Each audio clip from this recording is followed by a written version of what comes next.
This paper is on Shantiniketan. Don't let him sit alone here, Ashita.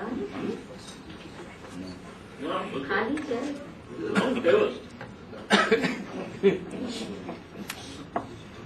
Hexagonal. Just please.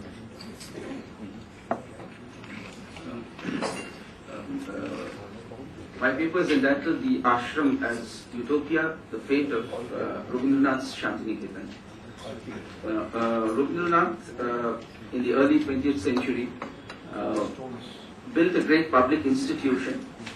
And before I go on to discuss that public institution, which later on became Vishwa Bharati, a university, and an ashram, which was a kind of a utopia, I want to make a small comment on the idea of public institutions, because in India, most of our public institutions are in a bad shape, and the distinguishing feature of modern public institutions is their secular character based on reason and science.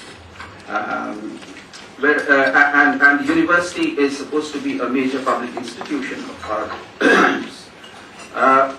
By the term public institution, I wouldn't refer to only as an institution which is funded by the state, but rather by a public institution that would be an institution which belongs to the public sphere or civil society, and whose essential principle of being is public reason and public debate. Thus, it is central to democracy, especially democracy in the deliberative mode. However, unlike democratic governance, a public institution is not based on the majority principle, nor do public institutions' primary purpose is to further an ideology or the private goals of individuals or even profit. So it is autonomous of both the state and the market. It's in this sense that I use the term public institution. Rabindranath built a unique public institution in Shantiniketan. It was conceived as an ashram and housed a school and later on became a university. The ashram became the utopia Tagore dreamt of and gave shape to.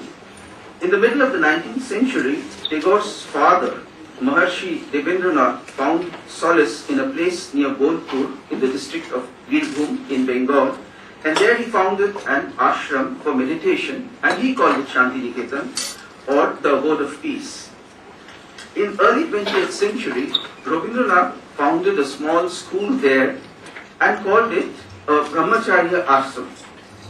It only had 5 students, including Rabindranath's own son, and it also had 5 teachers.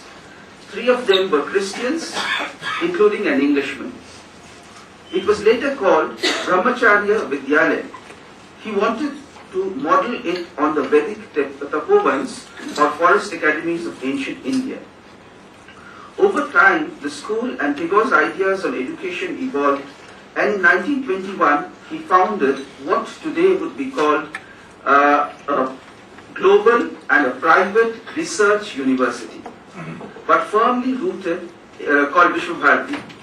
He envisaged it as a global or a cosmopolitan university, but firmly rooted in India's culture, civilization, philosophy and religion. It would be the meeting place of India and the world, of East and West, a place where India would offer her intellectual and spiritual riches to the world and receive the world with an open heart and mind. Here, education was conceived as a gift and not an exchange in the marketplace.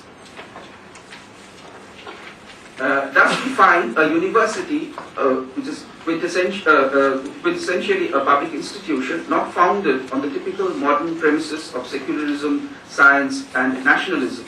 It was a university founded on spiritualism, philosophy, and cosmopolitanism, and yet rooted in the traditions of India. But that does not mean modern science and reason was rejected, but they had a place in Tagore's larger scheme of things.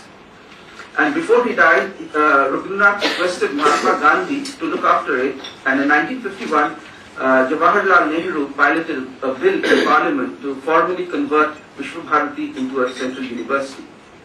Now first I will briefly talk about the idea of Shantiniketan and Vishwa Bharati. Rabindranath, as you're aware, was born into one of Bengal's most accomplished families, and he was brought up in an atmosphere of education and culture. His father, Devendranath, was deeply religious and a follower of Ram Mohan Roy and adopted the Brahmo faith. Because of their non-conformist beliefs, the Tagore family was ostracized by the Orthodox Hindu society. All his life, Rabindranath could not surrender to orthodoxy of any kind, including the Brahmo faith to which he was born. In childhood, he found schooling to be like a prison, and he soon became a dropout. He didn't complete school. He was largely educated at home, a home that was a center for the arts and culture, and was exposed to the outside world, including Western philosophy and literature. Rabindranath's childhood made him realize the importance of a different kind of school and education. As he grew up, he was influenced by Bankim Chandra, by the emerging national movement, and